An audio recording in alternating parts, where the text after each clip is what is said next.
Let's welcome our presenters. We are so excited. We have Pierre Berastaín. He's the Communications and Marketing Manager for the National Latino Network Casa de Esperanza. We have Alejandro Palacios, trainer at the Arizona Coalition to End Sexual and Domestic Violence.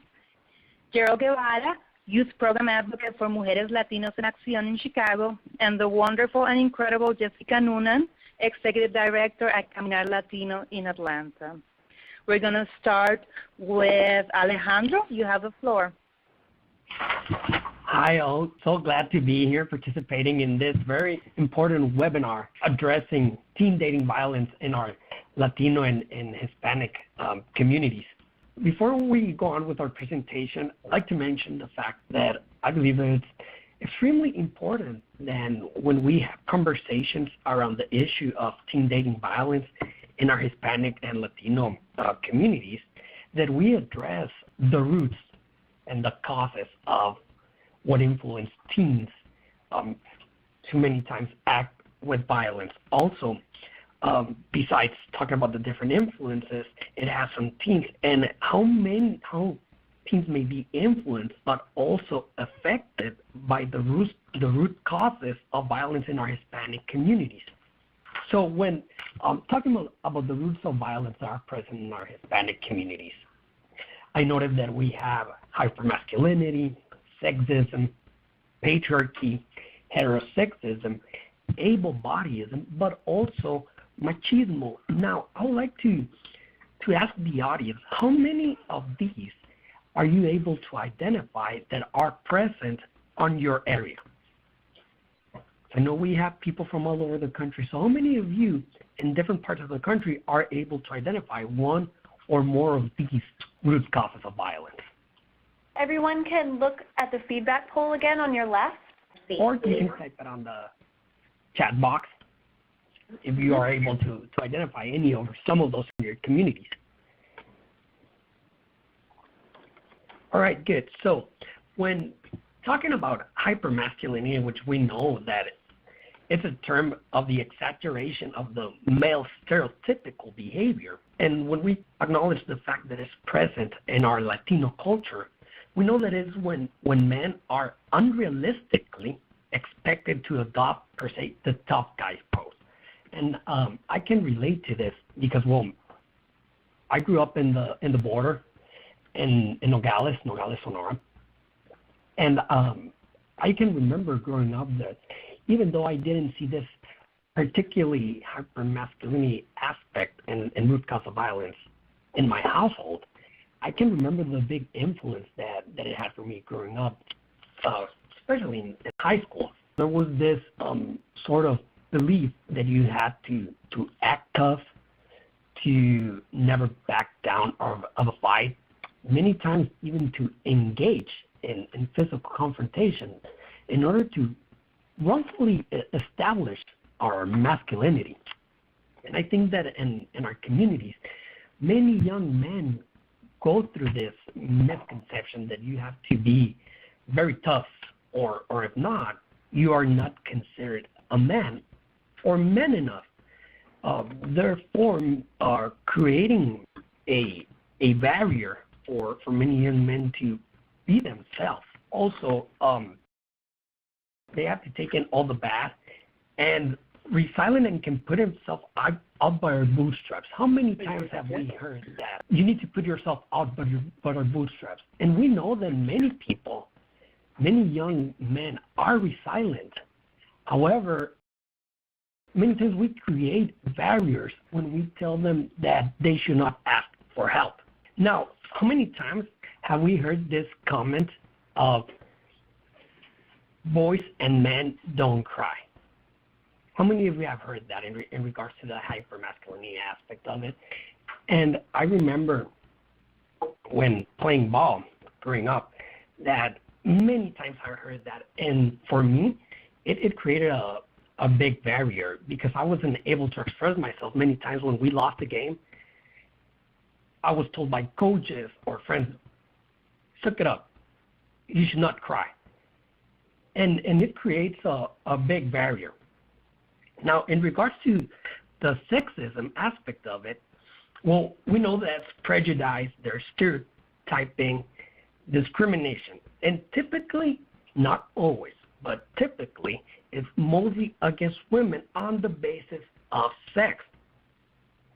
Many men have this wrong sense of entitlement, of having many different sexual conquest, I believe, I refer to, and also the belief among Hispanic communities that men should have many and different sexual partners, but that women, and specifically the women they marry, should be virgins.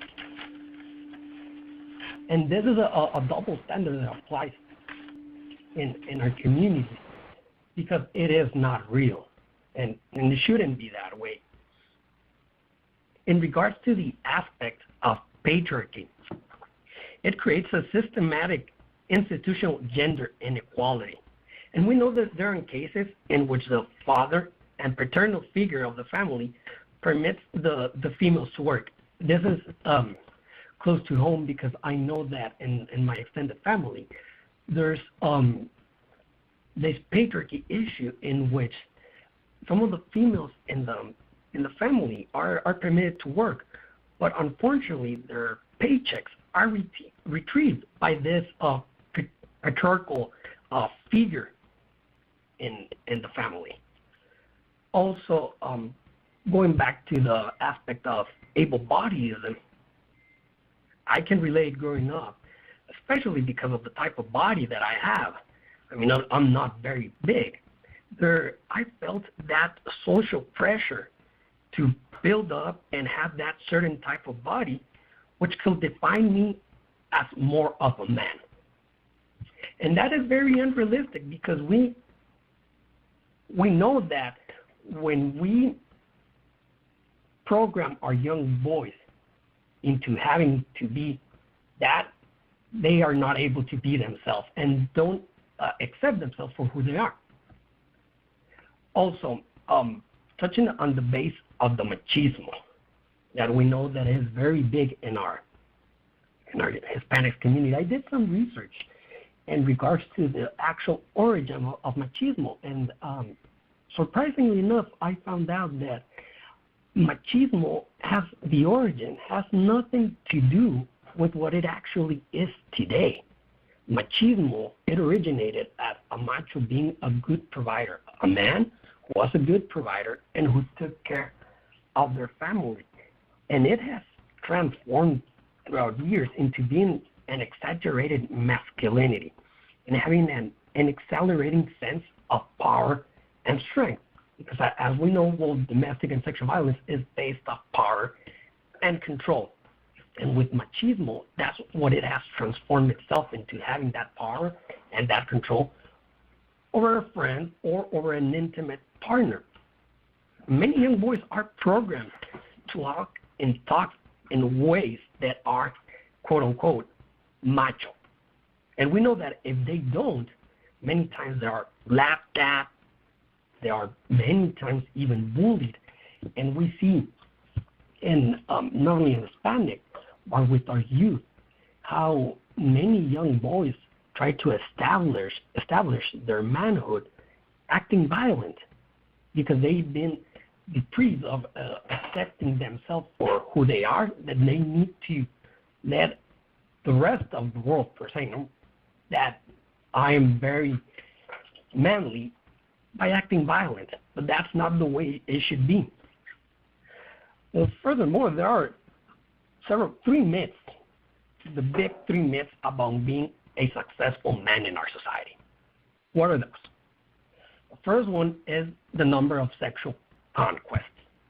You know, and many times men compete into how many different sexual conquests they have and feel more of a man when there's a bigger number to it. The second one is big muscles. There's, again, that social pressure for a man to grow muscles and to have a certain type of body to establish their manhood. And the third part of the myth of being a successful man is having a lot of money, which is totally wrong because that has nothing to do with the type of man that who we are. And therefore, we need to acknowledge the fact that many men, when they feel they cannot have the three of those, or either or, that may cause someone to act violence. And we know many times when young boys are deprived from expressing themselves, which we know that all of us have the capability to feel the same range of emotions. And when we program our young boys into just express anger and are not permitted to express a variety of different feelings, because we know that many times in adulthood or even as teens, it comes out as violence. Now, going on to the following slide, let's talk about the unhealthy relationship tactics. One of that we find is extreme jealousy. Why? Because it goes back to that sense of having that power and that control over another person. And many times there is the confusion, especially among teens, that if someone is extremely jealous of you, that equals love. And working with teens, I found a very important discussion topic, the fact that someone is extremely jealous, it does not equal that they have a lot of love for you or affection for you. It's just the fact that that person has a power issue or they're insecure on themselves. Also, we know the other tactic, the constant put down of the partners. Also, very important aspect and very common tactic among teens is isolation, telling them what they can do, what they cannot do, who they can talk to, especially isolating them from their close circle of friends and family. And that's part of that controlling behavior. Here in Arizona, we had the unfortunate case of a teen who was murdered by her partner when they were seniors in high school. And due to that, as a reactive society, the state of Arizona, after that unfortunate situation, there was a law passed called Katie's Law, in which we heard from Bobby Sudbury, her mother, Katie's mother, that this guy Daniel, the boyfriend, had extremely controlling tactics. One of the stories that I can recall from her is that one time when they were on the mall, this guy, when they were teens, they were 17, constantly texted and called her. And he knew she was with her mother, but he had that control issue that always wanted to know what she was doing and who she was with. And we found that to be a very common tactic among teens, as well as with adults. The explosive temper is one of the other important tactics of it, because many times we know that, as with adults, the violence is excused as to be an anger issue, but it's not. It's always a decision. Many teens, yes, we know that violence, domestic violence, may be a learned behavior, and that's what they learn home. They have a personal history also of abuse. But that correlates directly with the fact that many times they make false accusations of those teens, such as, you're seeing someone else, you don't want to be with me, I'm not good enough for you, and you don't love me.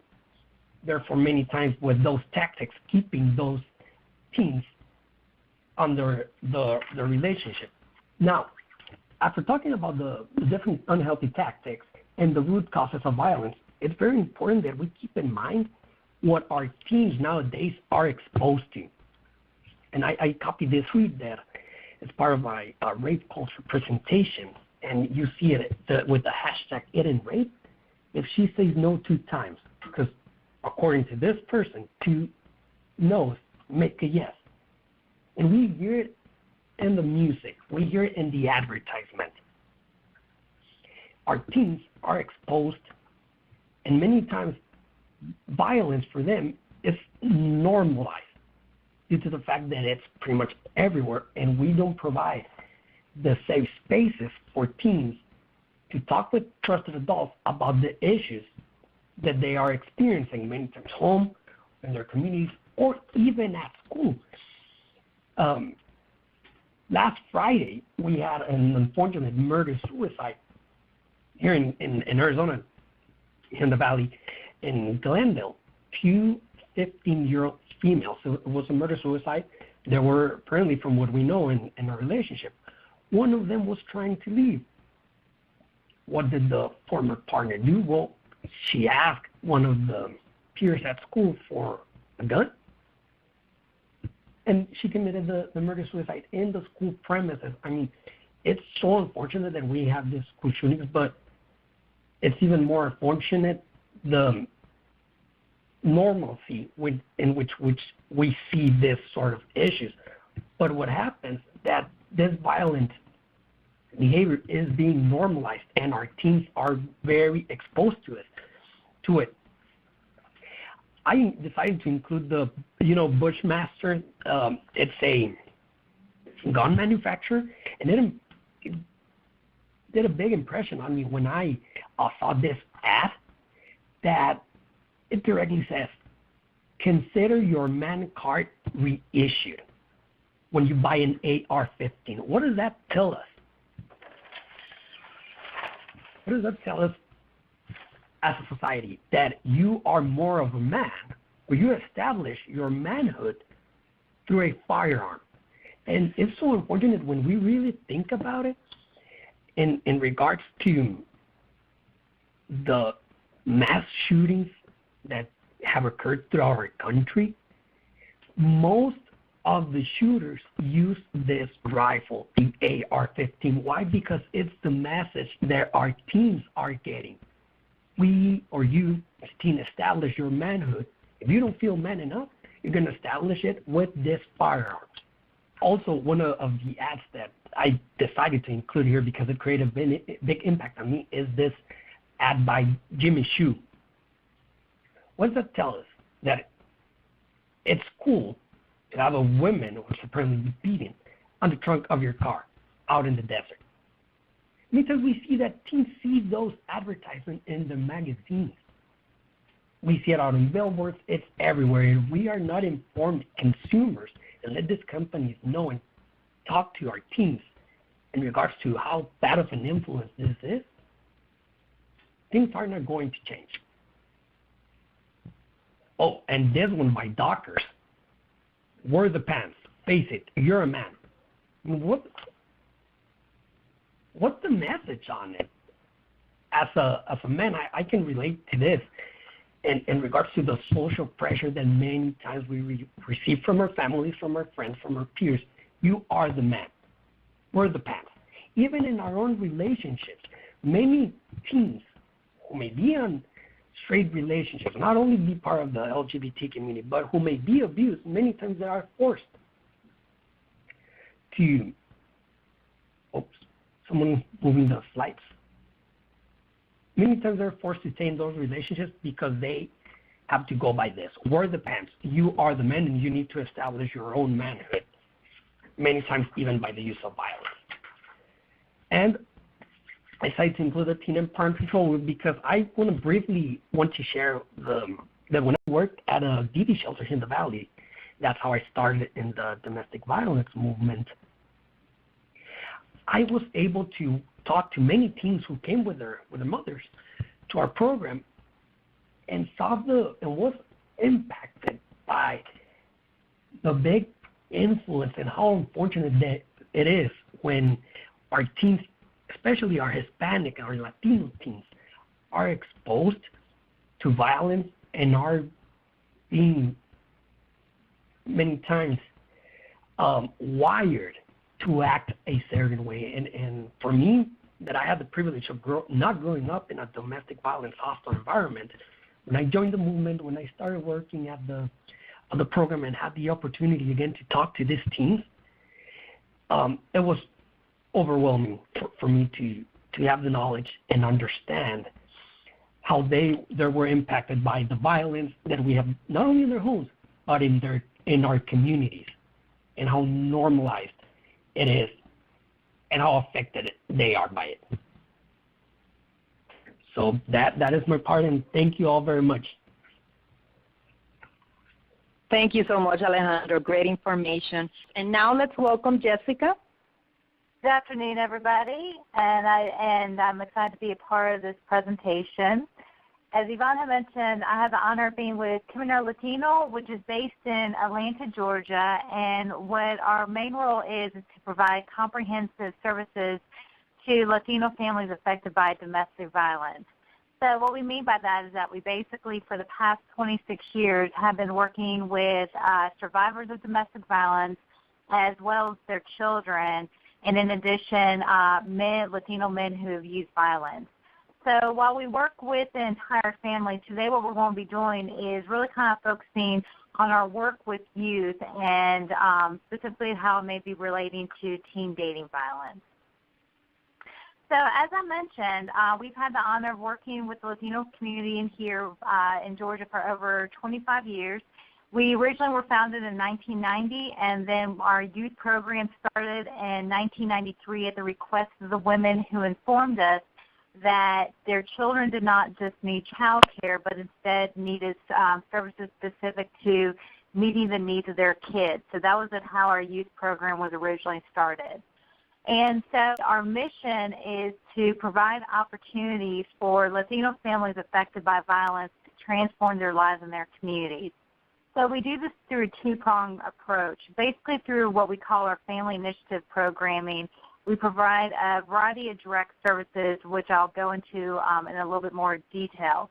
We also do what we call our community initiative programming, which is we see our role as not so much as basically just to help the families that may be coming through our door, but also to provide the opportunity for community members to really realize what their strengths and skills are and to help increase their capacity so that way they can help to address violence in their own community. So that way we can kind of increase the number of available resources both here in Georgia but also in other communities and states. So our approach basically is the same really when we're working with survivors of domestic violence as well as their children. One is that we focus on the idea of resiliency. So instead of, especially when working with youth, people can often kind of start seeing them as what we call the pobrecitas or the pobrecito, you poor little things, not really giving much credit to either the children or their parents and realizing everything that they have gone through before they've even walked through the door. So, for example, in our weekly program, we have found that oftentimes a mother will deal with public transportation, which is horrible here in Atlanta, that they will deal with public transportation for 2 hours with sometimes 2, 3, 4 children and deal with it coming to our program and then go back doing the same thing. Now, I myself, as a mother of 2, cannot imagine dealing with 2 small children on public transportation, especially for 2 hours at a time.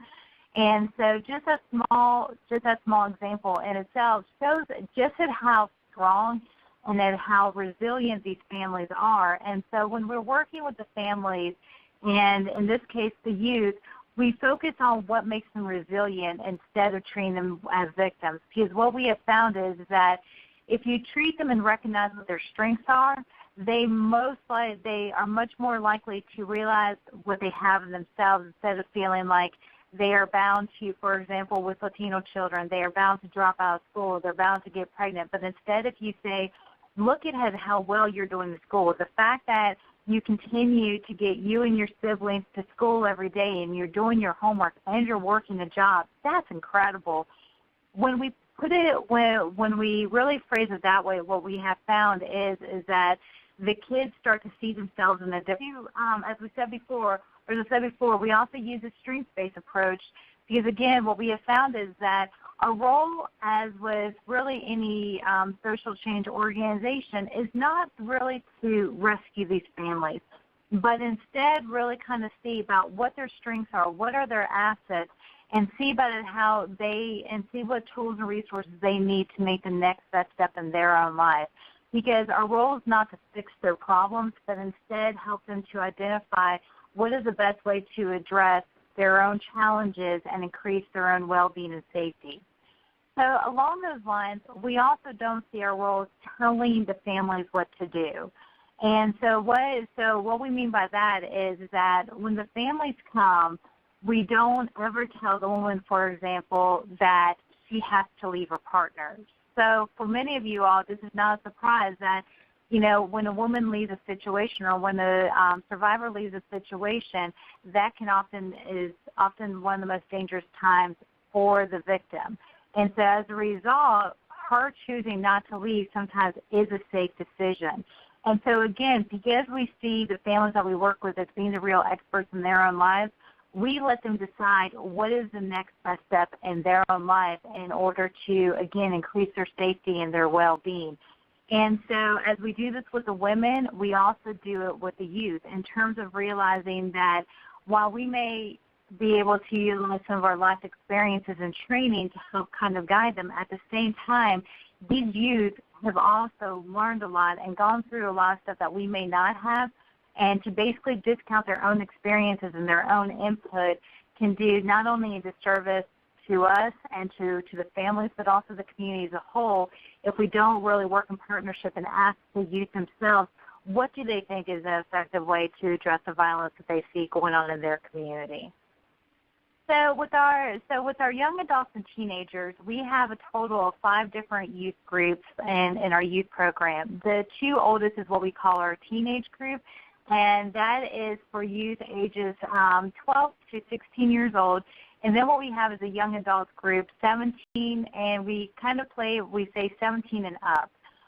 The reason why we created the young adult group is that we originally just had a teenage group, and what we were realizing is that some of the teenagers were getting to be 18, 19 years old because we have no time limit in our program. And so some of the teenagers were wanting to come, but we were realizing that having a group where an 18-year-old and a 12-year-old was not the best of things because, as you can imagine, the life experiences and the challenges that they were having were very different. At the same time, we didn't want to take away the opportunity to have these kids because, as you can imagine, having an 18-year-old saying that they still wanted to come, that they were making sure to ask off of work or not have any school activities on that night so that way they could have a place that they could talk, we didn't want to take that away from them. And so that was why we created the young adult group.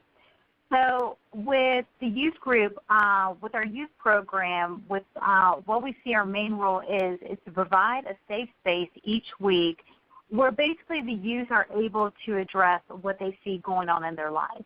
So obviously with this being a domestic violence program, one of the main things that we address is the fact that there is violence going on in their home. At the same time, while we may be addressing domestic violence, we recognize that this is not the only thing that is going on in the youth life. And so we provide the opportunity for the youth participants to really talk about anything that may be going on in their own life. So it may be anything from having difficulty in school, dealing with racism, dealing with bullying, stuff in terms of even something such as applying for college. And so what we have found is that when you're working with the kids, one of the best ways to keep them is to respect the fact that they don't always want to talk about the same topic and they don't always want to talk about what may be going on at home. Instead, letting them kind of lead the conversation around that. And so one of the things that we do is that we do what we call check-in, where we offer the opportunity for the youth to check in about what's going on. And so that way that helps to guide the conversation. At the same time, what I just said that basically we let them address a variety of different topics depending, we also do recognize the fact that it is important that when they're there that they do start or that they do have the opportunity to learn more about domestic violence prevention and how this may impact their own life.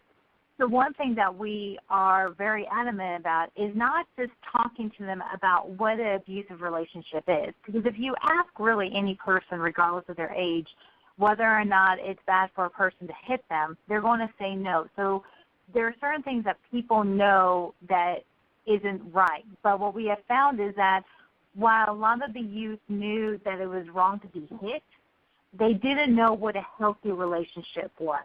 And so what we really started focusing on was, okay, let's talk about what does a healthy relationship look like and what are characteristics in it. In addition to talking about what a healthy relationship was, we also made sure that the kids knew what an unhealthy relationship was, because they often knew, they would often sometimes get confused about, okay, well, if this person's calling me a lot, does that mean that they're being abusive? And so we also wanted to make sure that they were able to kind of pick up on the red flags in a relationship, but not immediately think that either they themselves might be abusing somebody or that they might be in an abusive relationship, but might be able to tell the difference. So the way that we have always talked with our youth about it is that in an unhealthy relationship, the good times can start outweighing the bad. It's when basically you find yourself getting into a lot of arguments with your partner, but at the same time there isn't that fear that comes along in an abusive relationship where you may be afraid to argue with that person for fear that they might hurt you or cause harm to other family members. So being able to offer the opportunity to really kind of talk more in depth about what are different kind of relationships and then how this may apply to even their relationships with their siblings, with their friends, with their parents. And so we've always believed in active participation and really kind of, again, letting the youth take the lead about what they want to discuss in their group and how they want to do it. So we've also fostered opportunities where basically some of the youth who are over the age of 18 and have been involved in a long time have served as junior co-facilitators in our program when they've expressed interest. In addition, what we found is that we also had a smaller group of youth. This started back in 2006. In partnership with Georgia State University, where we were lucky enough to be given the opportunity to work with some of the youth participants who we already had a relationship with, to do what is called participatory action research, which is basically a fancy way of saying that the kids were taught how to conduct their own research. So they came up with the questions, they collected the data, and they helped to analyze it. And so the kids were given the opportunity to basically do research on topics that interested them. So they did it on how did they deal with the violence in their home? How did the community, for instance, law enforcement, child protective services, how did they respond to the issue of domestic violence? How did the role of the immigration policy impact families and domestic violence? And so through this participatory action research, the youth not only were able to gain a whole new skill set and realize the strength of their voices, but they also started being able to share their findings at different state and national conferences.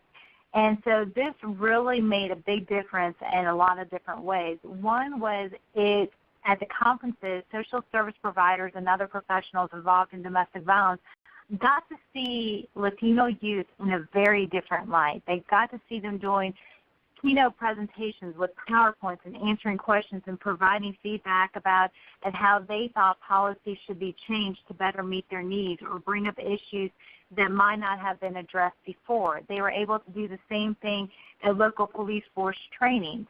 In addition to really being able to increasing the knowledge of the community as a whole, the youth themselves were able to realize their own strengths. And while many people, while a lot of this was asked or a lot was required in order to do this work, we also held the youth to a very high standard. The youth were required to sign a contract, basically requiring them to do well in school, to not use violence, to not get into trouble, because we knew that they could do it, and we wanted to make sure that basically they too learned that, this was something that was a privilege and that, with it came responsibility. And so it helped to also serve as a deterrent for them getting into trouble. And this also helped to provide input about here in Georgia, which is where there's been a big immigration backlash, about how local immigration policy has impacted youth. And so this really served as an opportunity for you to, for instance, talk about how law enforcement using them as interpreters put them in a very dangerous situation. So I know that my time is running out, but the main things that I would say is that in our 26-year history, what we have found is that concurrent programming, and what I mean by that is any time that you're able to offer programming for each part of the family, but in this case, even just for mothers and children at the same time, where mother's able to come and receive support for the violence that she may be experiencing at the same time that the kids are also able to receive intervention and prevention services. It makes such a difference because, at least in our experience, what we have found is that, one, the women are more likely to come initially if they find out that they can receive support for their children. Two, the families are much more likely to stay more engaged and to stay for a longer time when each part of the family is really engaged. And three, basically the impact that you may have on the family is much more effective because you have a much more comprehensive idea and viewpoint about what's going on with the family. Also providing a safe space in terms of really and truly for the youth, making sure that you're creating a safe space where they can talk about what is going on and they feel safe to be honest about stuff. So one thing that we always do anytime that we have a new participant come in is that we talk about the role of confidentiality. And so we make sure that the youth understands that we are not going to go and run and tell their parents about what they're talking about in group unless basically they're talking about causing harm to themselves or to somebody else. And once these youth basically figure out after a couple of weeks, because they'll test us, but once these youth figure out that we are telling the truth and this is a place just for them, they start feeling much more comfortable about really talking about what's going on in their own lives.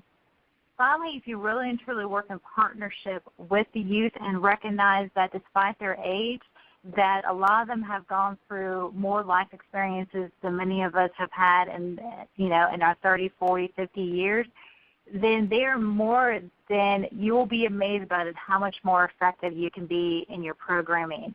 In addition, you'll be very surprised to see just what kind of impact and just what can be possible if you really and truly kind of give the children and the youth the opportunity to kind of decide what is the next best step and then how they think is the best way to address the violence that they see not only in their family but in their own relationship. So thank you very much, and I'll be more than happy to answer any questions at the end of the webinar. Thank you. Thank you, Jessica. And a reminder, you can post your questions in the chat box, and we can address them, or we are going to have a special time at the end of all the presentations so you can ask questions to our presenters. Let's welcome now Gerald from Mujeres, Latinas en Acción in Chicago. All right. Thank you, Ivonne. Again, thank you to everyone attending this webinar this afternoon. I appreciate you all taking the time and energy to be here with us today. Again, my name is Gerald Guevara, and I am the Youth Program Advocate here at Mujeres, Latinas en Acción, and our youth program, Proyecto Juventud. I'm also referred to Proyecto Juventud, or Project Youth in English, also as PJ, just for short, just for simplicity's sake. But to outline a bit of my presentation, I'm going to briefly introduce an overview of our agency's work and a little bit of the historical background to give you a little bit of the context of just like the Latino community that we work with here in Chicago, but how that all trickles into really bringing certain elements into our program in thinking about creative strategies and engaging youth on the topic of preventing teen dating violence. So I'll delve after the history of our agency, talking a little bit more, elaborating in detail a little bit of our youth program, Proyecto Juventud, and some of the specific approaches that I myself have implemented in practice that have, in my experience, been successful in addressing the issue of teen dating violence. So to kind of start things off, to set the tone, I think it would be good to just give you all an outline of like the mission of Mujeres, Latinas en Acción.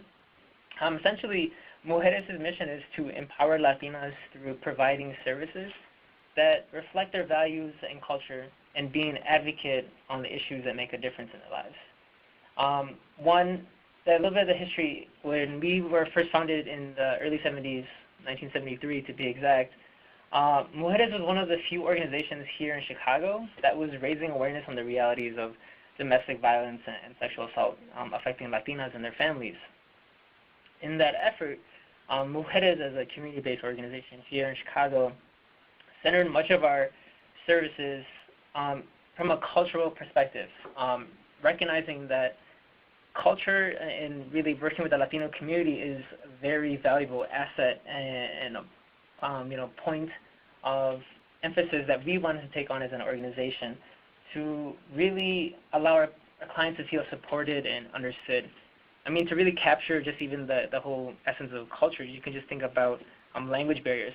I mean, there are countless organizations across the country that, that have their own particular resources in addressing domestic violence and sexual assault, or just violence against women overall. However, sometimes we see here in U.S. culture just things being predominantly just in English, and just even having something being bilingual, and particularly in Spanish, can be reassuring for a client in particular looking for support. So that kind of is really one way that the Mujeres really wanted to center its services. You can also think of the work that Mujeres does. For us, it's taking on a more holistic approach when combating gender-based violence. For our organization, our agency, we recognize that violence affecting one woman or one Latina, has repercussions in affecting her family as well. And this kind of hits point back to, I believe that Alejandro had pointed out, in terms of like the exposure. So you can imagine a scenario, let's say, of a woman coming into our agency seeking immediate assistance and support in a crisis situation, particularly domestic violence, and confiding and sharing that also my daughter or my son was also in the house when I had experienced this DV situation. And that's where kind of like Proyecto Juventud will come into play in terms of, one, not only are we intervening with the immediate initial client of like the mother or whatnot, but then also the preventative aspect of the work that we do. So just to give you all a snapshot of Mujeres' work, as I mentioned, we do have domestic violence and sexual assault crisis intervention. We also have a component or department titled Latino Leadership, which in a nutshell is essentially a female empowerment initiative for clients that have successfully removed themselves from any immediate crisis situation and are looking to really, one, be quote-unquote independent. Another way that you can think of this is, one, not only we're removing clients from that crisis of violence, but how do we empower them to move forward with their lives? And so the Latino leadership is dedicated in that effort. A third department or component of Mujeres' work is our Empresarios del Futuro program. Essentially, it's a social entrepreneurship program to support Latinas and their businesses. So this could, broad range from your local woman in the community who sells, corn or tacos and wants to have this aspiration of starting her own restaurant. And so we have our staff here who really cater to that need for Latinas in the community wanting to be independent, particularly financially independent.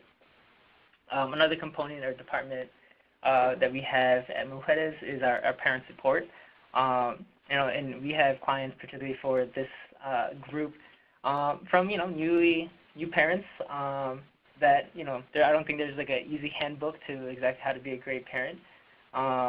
But this is essentially really how do we cultivate and working with parents on how to support young people, how to be a cohesive family and elements like that.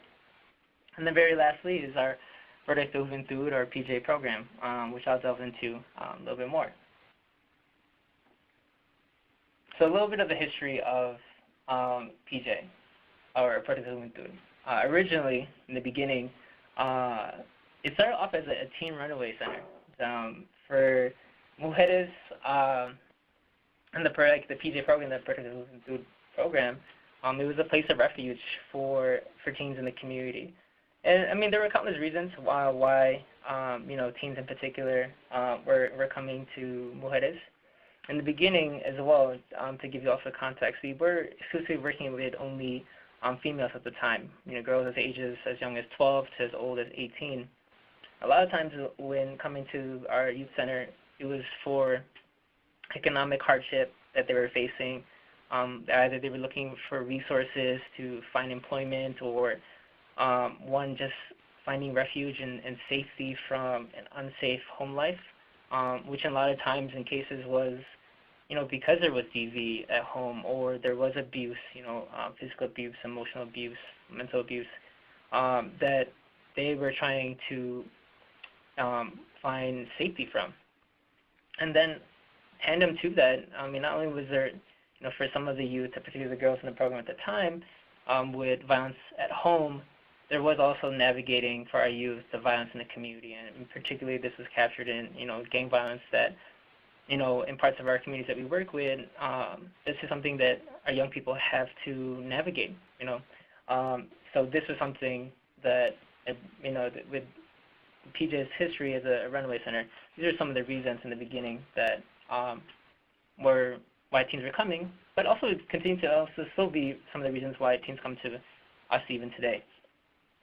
And as time went on, PJ evolved as primarily focusing on working with our young girls as a teenage pregnancy prevention program. And the reason why I was emphasized on being a teenage pregnancy prevention program, this was, one way to ensure long-term success for our young girls in terms of, the stories of, our young Latinas being susceptible to teenage pregnancy. But I think one of the highlights, particularly in this time frame of PJS history, was that we were teaching our young girls at the time, and still do today, comprehensive, medically accurate sexual health education, which a lot of times was really challenging those cultural taboos around sex and sexuality. Particularly working with the Latino community, especially with the mothers I've spoken with, that, there's this emphasis of an expectation, just don't talk about sex, but that everyone's going to know that, that you shouldn't just do sex at all, but at the same time it's a natural thing of life, and, the emphasis on family, and then yet how our family started, and you could just imagine just, the complexity and sometimes absurd reasons why it's a difficult conversation for some families, but our teens found it so valuable. They weren't getting this in their families, the conversation on just what are contraceptives they can use, or just exploring sexuality. If one, you were attracted to a young girl was attracted to another young girl, and what does that mean, and would that be accepted? And at the end of the day, Proyecto Juventud was an opportunity for our youth in the community to really be educated, and in that light, it was quite empowering. And so, as of recently, as 2014, about 2 years ago, Proyecto Juventud evolved as a co-ed program. And so, a little bit of context as to that evolution. There was an interesting community trend among our youth here in Chicago, that of the girls that were participating in our program, many times we saw our young boys, just hanging out. They had nowhere to place to go. They would be hanging outside of our youth center. Some of them we would learn were brothers, younger brothers or older brothers of the girls in the program, or their partners, their boyfriends, or cousins, that had no place to go. And so, you have this history of Proyecto Juventud being a place that was servicing young girls in the community, or young Latinas, but there was nothing really essentially for the Latinos, our young boys in the community. And so, with really a lot of support here internally at our agency, and the vision that as a program that was grounded as a teen pregnancy prevention program, educating teens about relationships, what are healthy relationships, sex and sexuality. Teen pregnancy is a two-way street. Last time I checked, it takes two to tango, and so that was essentially one, how the program evolved to be co-ed, and that's where I came in as an advocate and as a youth worker myself. Really, how do I engage with our young boys? And now, as it stands today, PJ is a co-ed, STEM-based program. For those that don't know, STEM stands for science, technology, engineering, and mathematics, concentrated really on the intersection of culture and identity as tools of empowerment. To be very brief and as to why the program today is STEM-based, one, there's a recognition for us as a youth program that we see underrepresentation of Latinos and Latinas in the STEM field. And so our vision in terms of academic success and long-term success for our students, really encouraging to go in that direction, to not only empower themselves as they pursue college and higher education, but how they also empower their families. And fundamentally, what we like to ground our work in is really having a program that grounds our students to understand what their culture and identity means and how that is a tool to carry them further in life. And we do still continue to integrate teen pregnancy prevention education into our program. So to give you context into the clientele that we are working with today, and knowing that you know the history of Mujeres' evolution, one, our youth, 80% of them have been exposed to some form of violence. Again, this could be anywhere between being physical violence, emotional violence, sexual violence, and it's a telling statistic, but also a vital one for us to recognize. Understanding the other different departments, particularly in the origins of Mujeres being an agency that addresses domestic violence and sexual assault, and that scenario of a client that comes in, a woman that comes in, looking for immediate services in escaping, a DV situation with an abuser, her partner, and confiding and sharing, I have two children, a son and a daughter, who have been witnessing, and this could be a number of different cases, but, in that same client sharing with us that, my son and my daughter have been witnessing, my partner or my husband beating me for several years now. It's, and I think that's a reality that, many of our clients face, and so where Proyecto Juventud comes in, where that preventative aspect against really seeing to it that our young teens don't internalize this as something normal, right? That showing compassion includes, hitting my partner, right? And then that's okay, and how that's internalized in a variety of different ways, particularly for our young girls and how that compares to our young boys and vice versa. So again, really understanding how just that exposure to that violence can leave our teens vulnerable to being victims themselves in the future or perpetrators of violence themselves. So that kind of brings me into what does Proyecto Juventud do with our teens.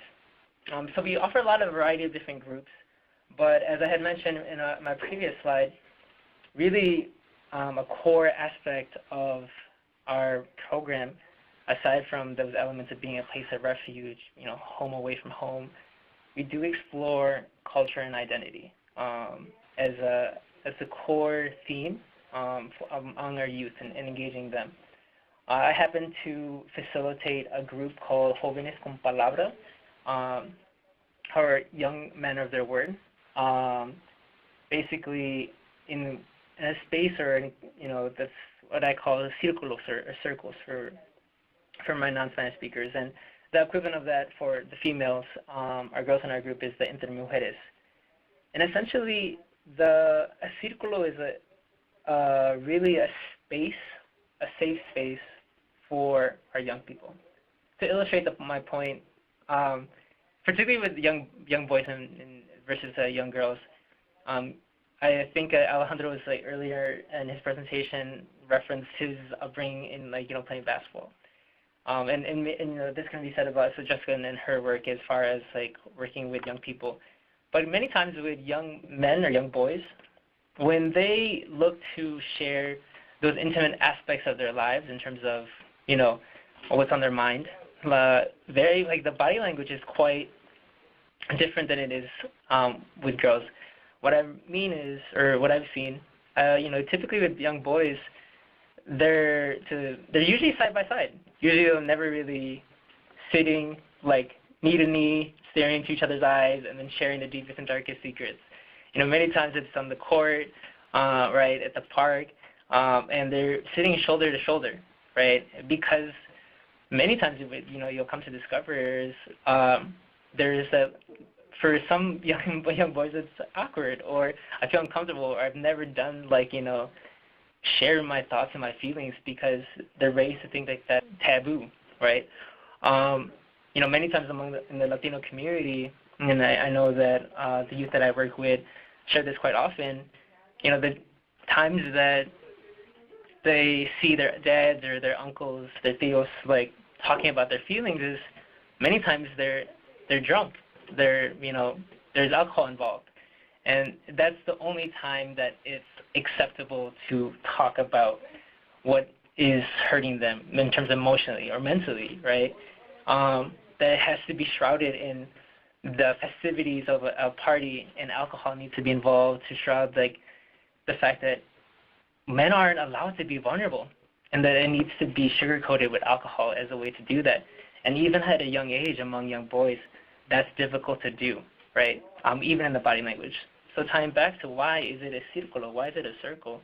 We set up a safe space for our youth to really, one, see each other as equals, that's one layer of it, but recognize that we all come into the space with different experiences, and to acknowledge one another and what each one brings to the table and to the space.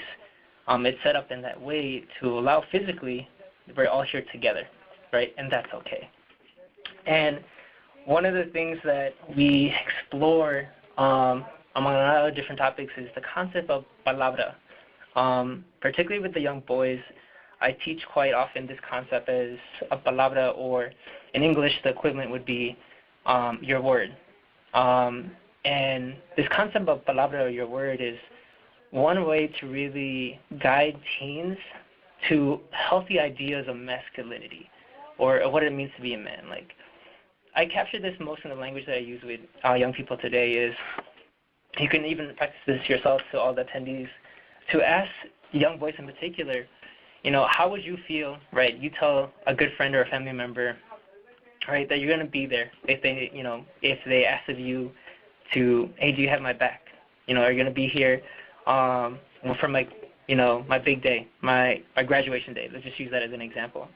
And to, one, how would it feel for that person if you didn't show up and you fell on your word, meaning you didn't follow through? How would you be perceived?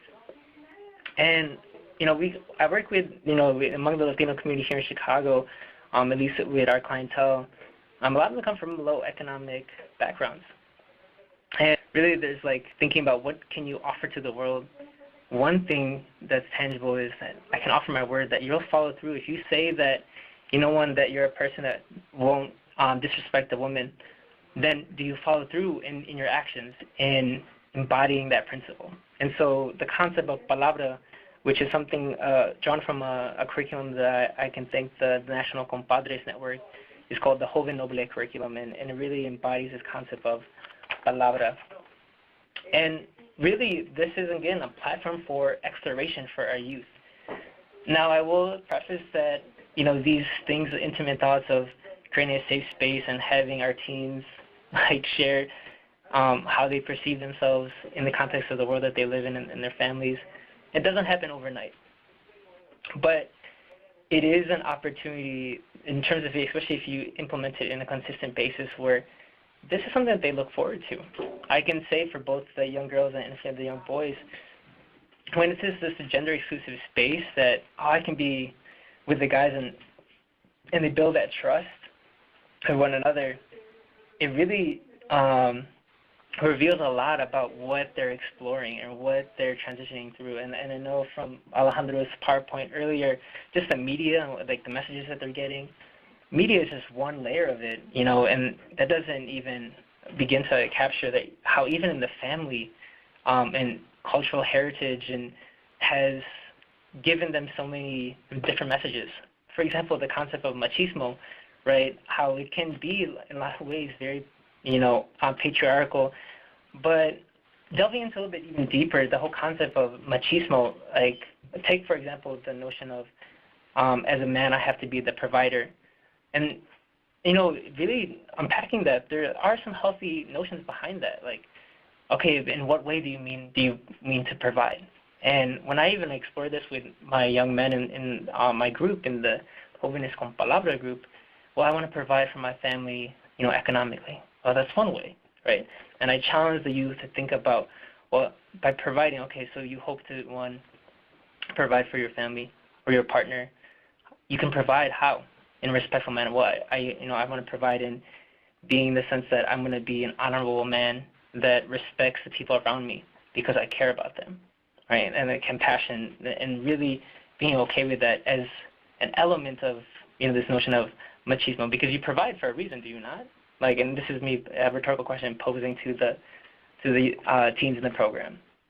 And so, just to give you all the elements, just for the sake of time, topics that I do explore in these groups. One is family cultural background. You know, thinking about what has families like taught you. This goes back to like that simple example of I can only show my emotions when I am at a party or there's alcohol involved. Societal perceptions of Latinos and Latinas. A very simple activity to drive the point to this is ask like young people today, or young teens particularly, to even type in Latino in Google. Google is something that a lot of people can relate to because we all use it, and just see what images come up. And that's very telling what that says about how people see you.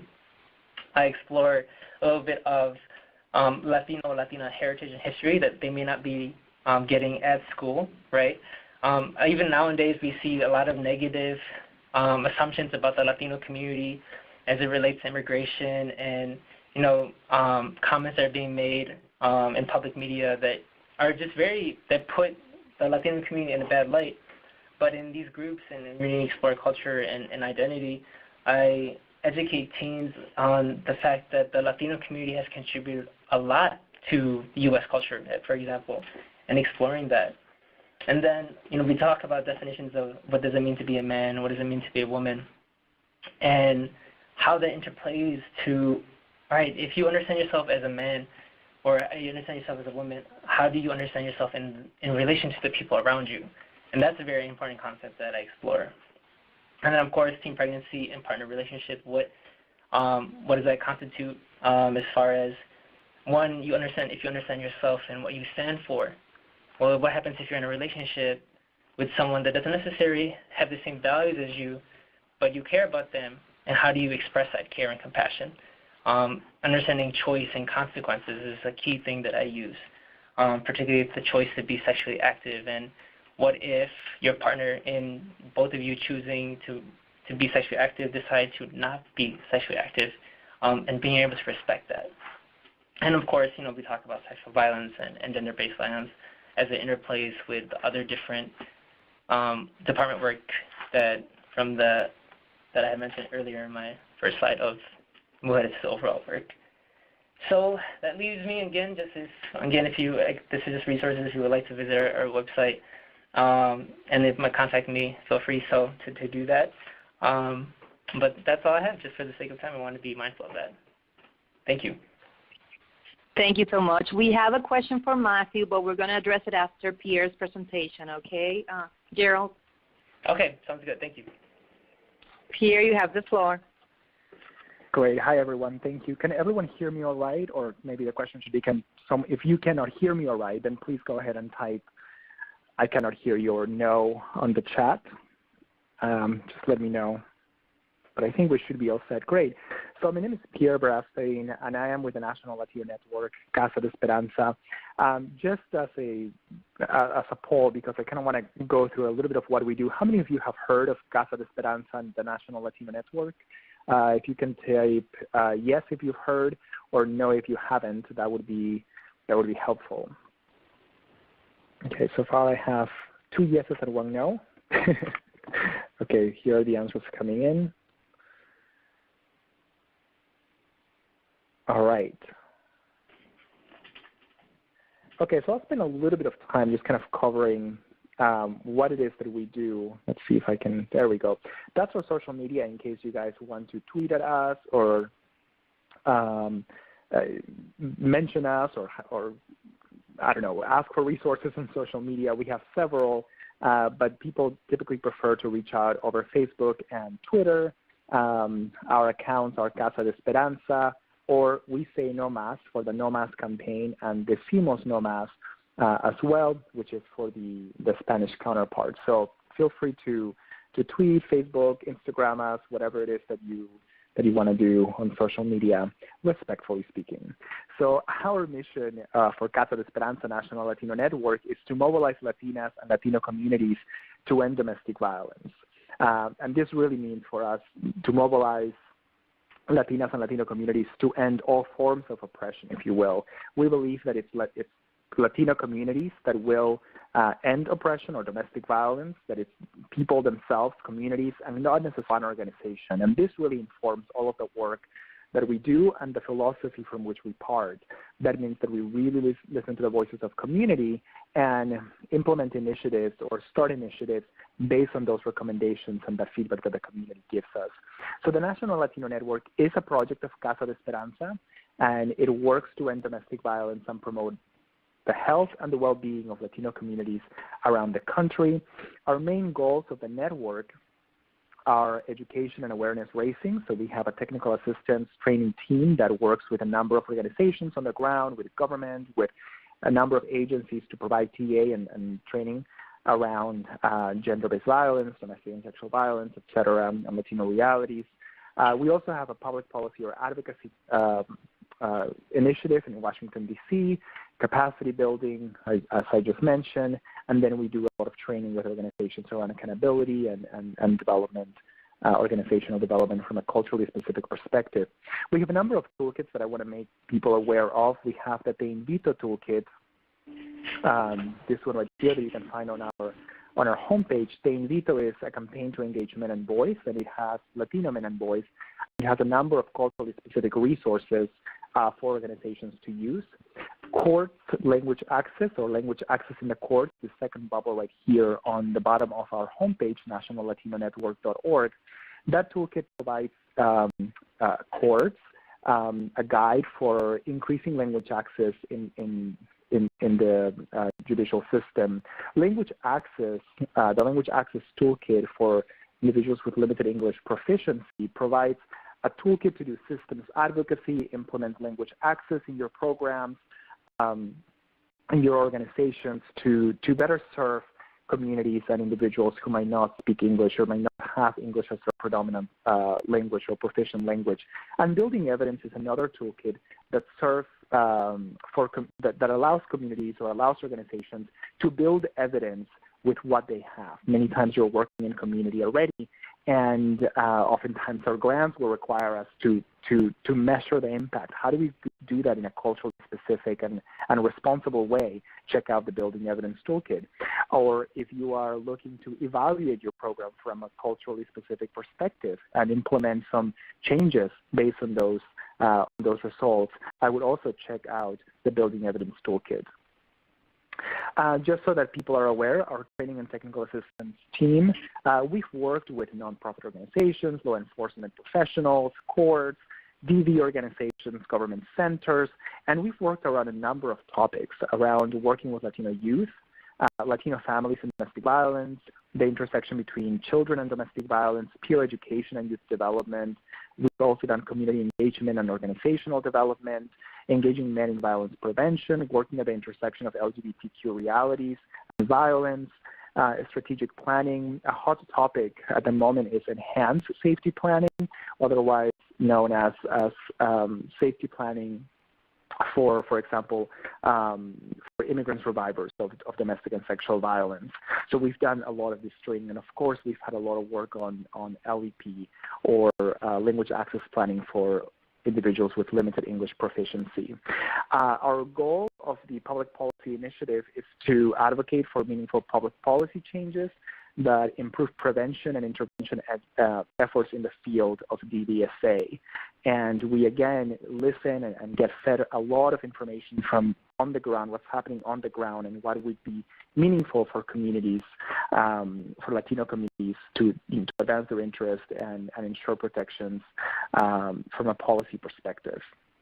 We have also a number of research materials that we make available at no cost. For example, the Latino Youth Witnesses of DV, it's a fact sheet around experiences of Latino youth who have witnessed domestic violence. And a lot of this material is, or all of this material really is available at no cost to organizations if you want to use for informational purposes or for grant writing, for awareness purposes, anything that you want, you can find that on the website. We also have a blog in which we make available best practices or new toolkits or new materials that we have made available to the community. And a lot of people really go to the blog for culturally specific information, campaigns that are coming up, et cetera, et cetera. And we always welcome submissions from people around the United States and abroad as well, who want to speak about their work to a national audience. We have anti-violence materials for children, and I'll spend a little bit of time talking about these because a lot of people really, really love these materials.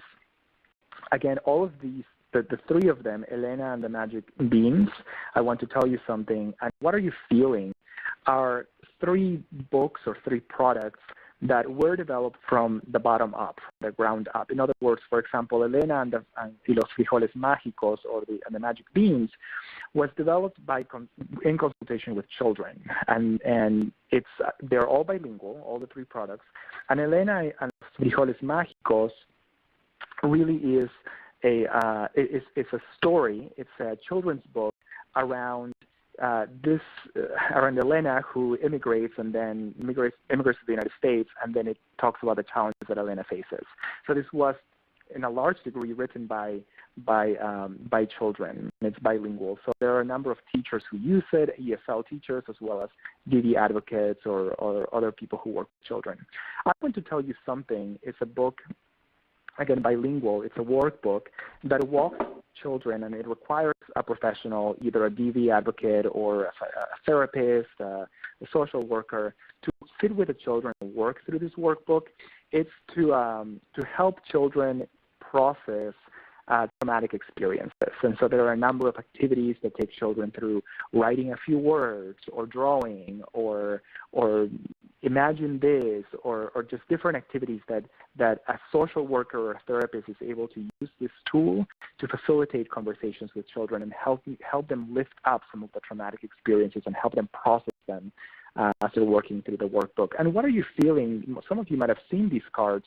They're bilingual cards that have the picture. I mean, many of you have seen cards like these that have a picture of an emotion, and then they have the emotion written in English, or in this case in Spanish and in English, and then children are able to identify their emotions and build up their social vocabulary, emotional vocabulary, to express themselves, as opposed to just a physical manifestation of their emotions.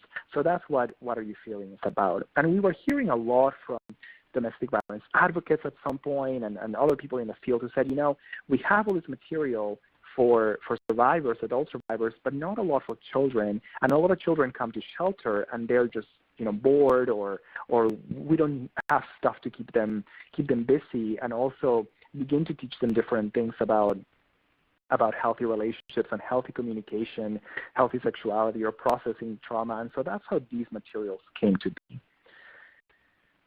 We have as well a number of free fact sheets and infographics that are available on our website, and if there is some time, I can present those to you. And we have a number of facts and statistics that are all free, and you can pull from our website. We also do a number of webinars, like such as this one, and we have an archive entirely made available to you at no cost. All of that brings us to the relationship between the No More campaign and Casa de Esperanza. Casa de Esperanza was part of the No More campaign from the very beginning. And from the very beginning, we said we need a culturally specific, culturally adapted campaign, not a translation of the No More campaign, but an adaptation, a cultural adaptation that really talks about the strengths of the Latino community and that is based on research.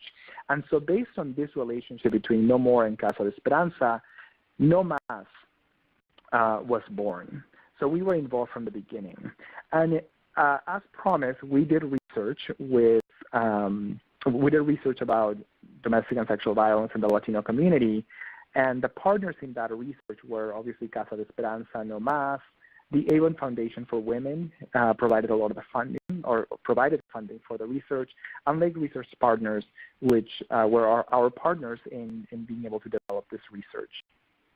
So we had a study, and we had a congressional briefing in which we made the world aware of what our findings were. So I'd like to share a little bit about those findings with you, a little bit of what we found on based on the study.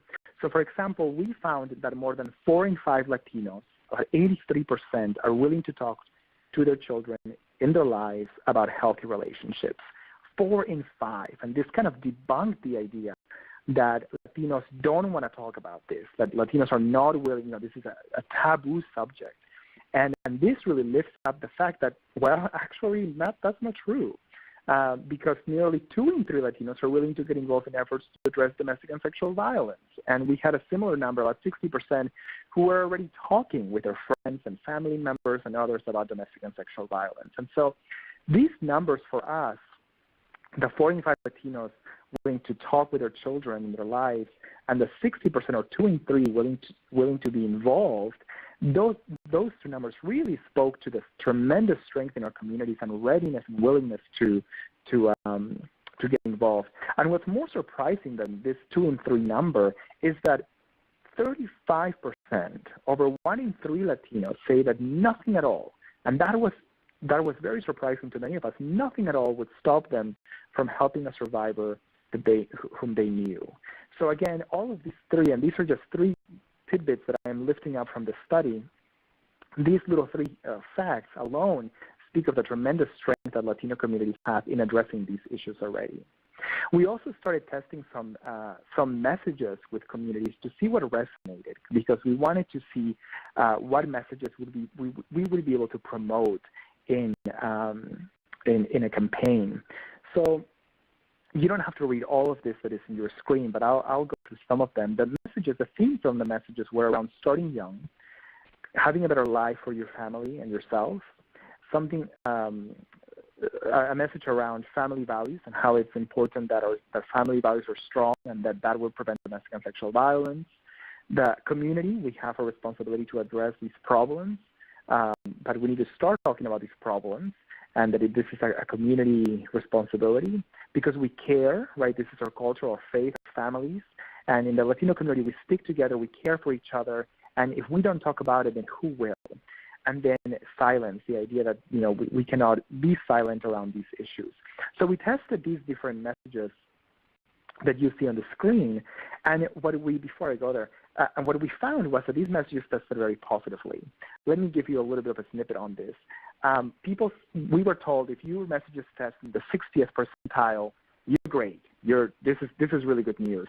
Our messages tested in the high 80th and 90th percentile of favorability.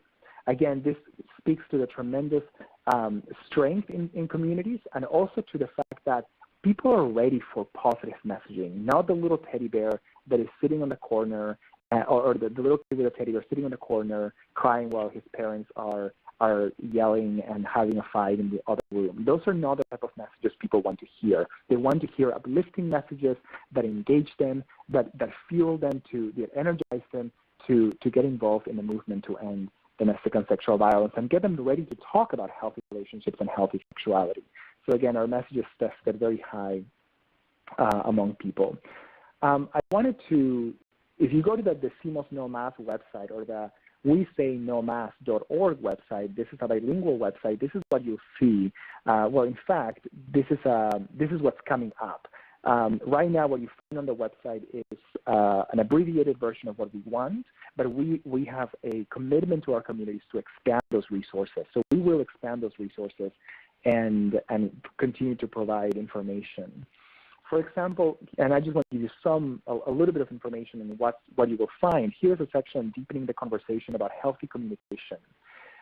We ask teens, what would make it easier for you to talk to parents about dating or other sensitive subjects? And teens were very honest. They said, if my mom had more time, if my dad would just hear me out, if I were closer to my dad, or I like it when they don't judge me. And these are some of the things that teens said. We also have a section here, for example, about starting to talk about healthy sexuality. So we say here, discuss the importance of safer sex. Talking about it does not mean you are condoning it any more than conversations about designated drivers means you are condoning underage drinking or drinking and driving. On the contrary, if you discuss values, reality, and consequences with your child, you are more likely to have them continue to come to you with questions and for them to make better decisions. So again, the idea here is to provide sensitive information, culturally specific information around healthy sexuality, healthy communications, healthy relationships. Note how we flipped the titles. Instead of domestic violence, we're really talking about healthy relationships. And instead of sexual violence, we're talking about healthy sexuality. And that's the idea of positive messaging that we are really emphasizing in this campaign. We also have available to you on the website a number of social media graphics that you can use at any point that you want. I'll show them to you when I'll share my screen in a second. But these are both in Spanish and in English, and you can use them to raise awareness.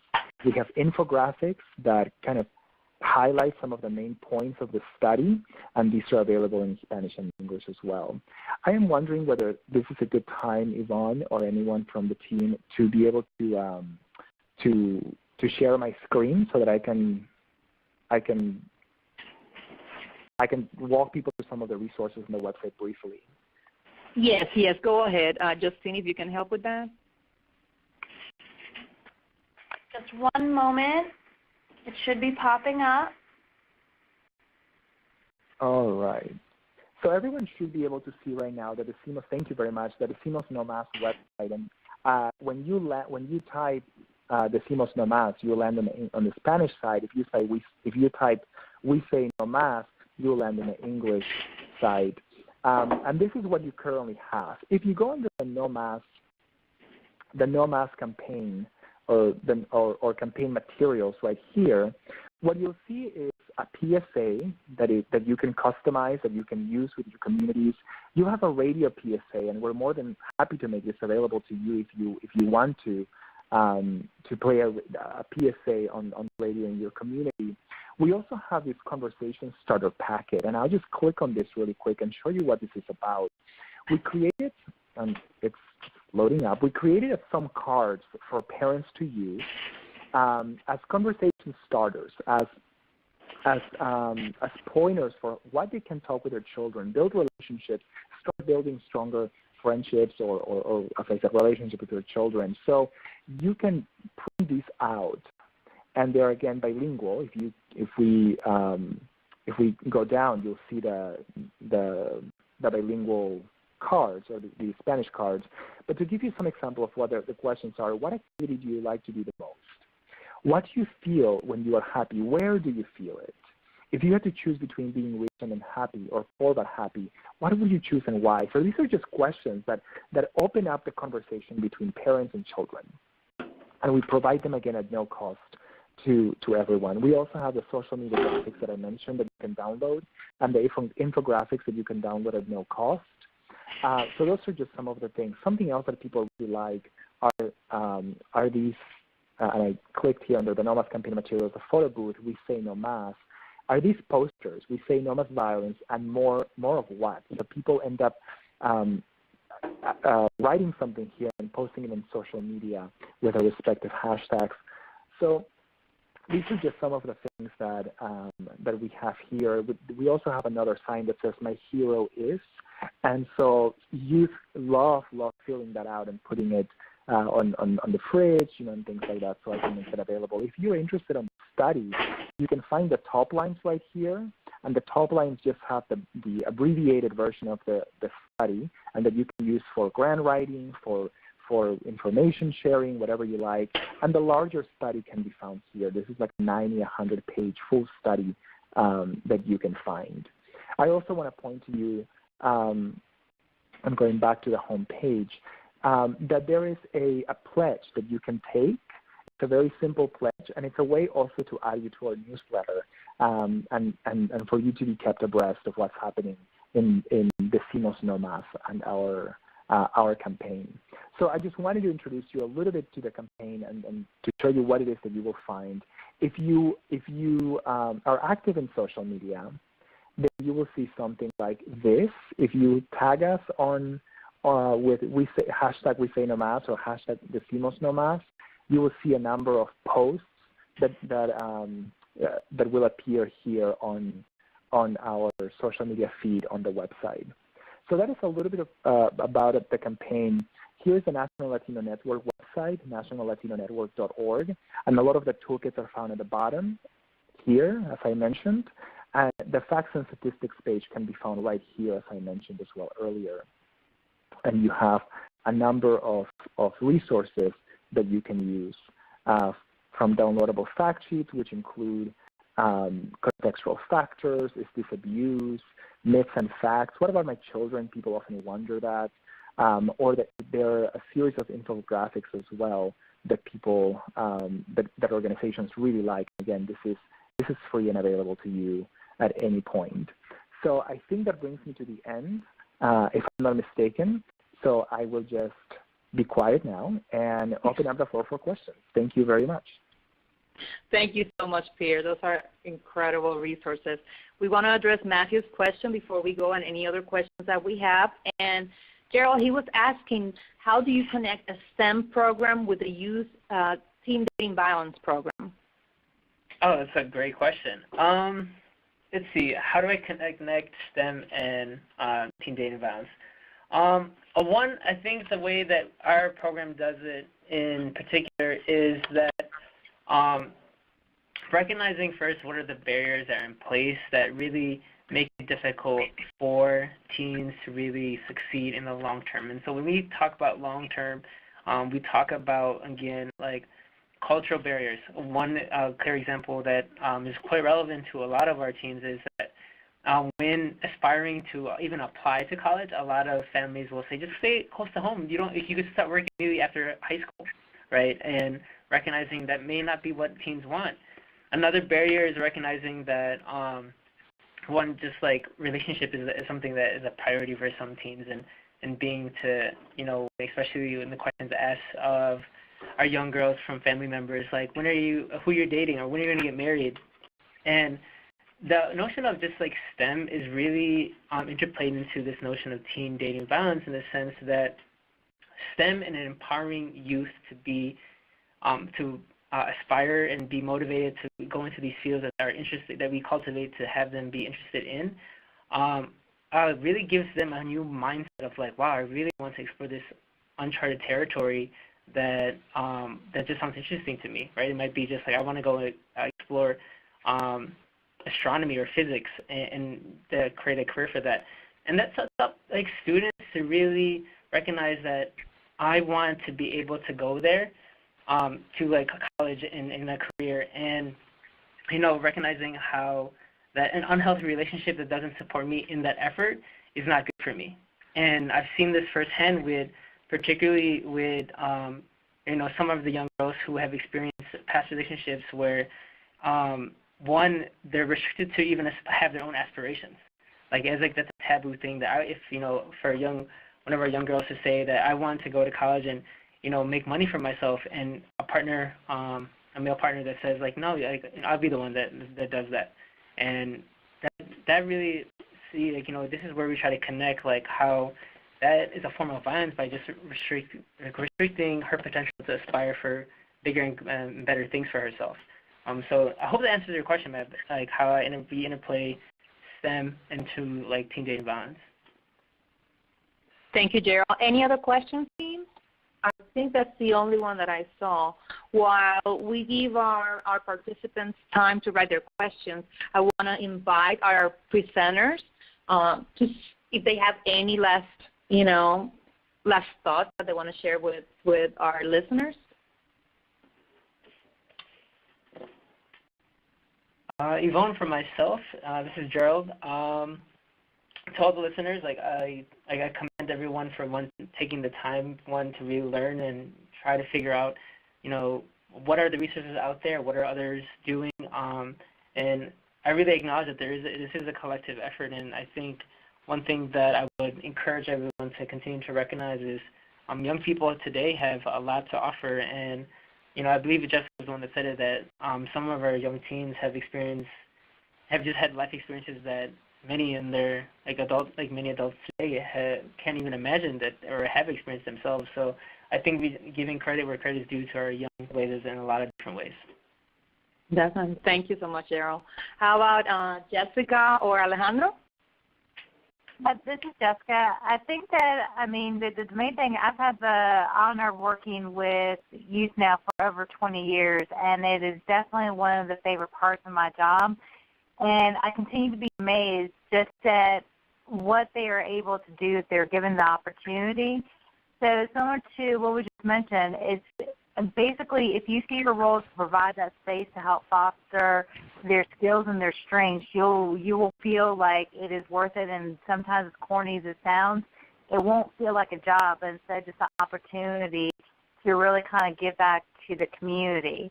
And so, for me, my main takeaway is that if you work in true partnership with the youth, you're going to be a lot more successful. Mm-hmm. Thank you, Jessica. Alejandro, any last words? And for me, yeah, definitely. I wanted to piggyback in regards to what Jessica mentioned about fostering skills and strengths. And I wanted to share that I've been to different trainings and conferences, but from whom I learned the most is from who we work with, whom I work with adults and with teens. They have a lot to teach us, and it's good to know that more men are being involved in this movement because we need it. We need all the support that we can, and it's good to see that more men are involved. And with the work that Pierre is doing, it's good to have more youth male involvement in our movement. Mm-hmm. Thank you, Alejandro. Pierre, you have a question from Livia. I don't know if you can see it. Yes, I definitely can. Yes, it is okay to share my email address with Lydia. Oh, I think the question is it okay if you share Lydia's email address with me? That question, Lydia, is a fantastic one. It is so much more complex than a soundbite that it's not fair if I give to you. We just quickly though, we do work at the federal level in trying to advocate for policies really that would protect undocumented survivors. That's on one end. On another end, we also work with organizations, mainstream organizations or Latino organizations, to better equip them with the tools so that they can better work with undocumented victims and ensure their safety. And as I mentioned earlier, there is also the aspect of safety planning, right? Safety planning does not look the same for an undocumented survivor as it does for a documented survivor. You have to do safety planning not just around your abuser or the person who uses violence, but also around systems, around ICE, around police, around healthcare. I mean, there are a number of other layers that really end up intersecting. So we tackle it from the policy perspective. We tackle it from the training and technical assistance perspective to organizations, and we also tackle it from the research perspective. And we are really invested in looking at realities for undocumented survivors on the ground. So to give one example, we've partnered with the National Hotline before and continue to do so to poll people who call the hotline, survivors who call the hotline, and be able to ask questions about not necessarily their status, but about experiences with systems. And some of them we know, some of the people who answer we know are undocumented individuals or at least foreign-born.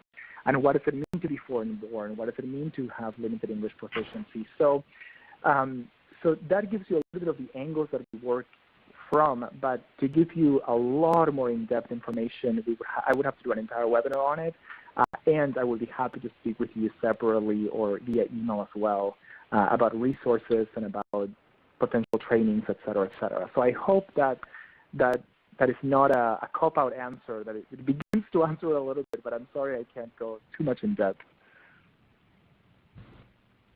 Thank you so much, Pierre. Any other questions? I know that we're running a little bit out of time. I want to thank our presenters. The four of you are amazing. Thank you for sharing, the resources. Thank you so much for joining us today. Have a great afternoon, everybody. Thank you. Take care. Thank you all. Take care.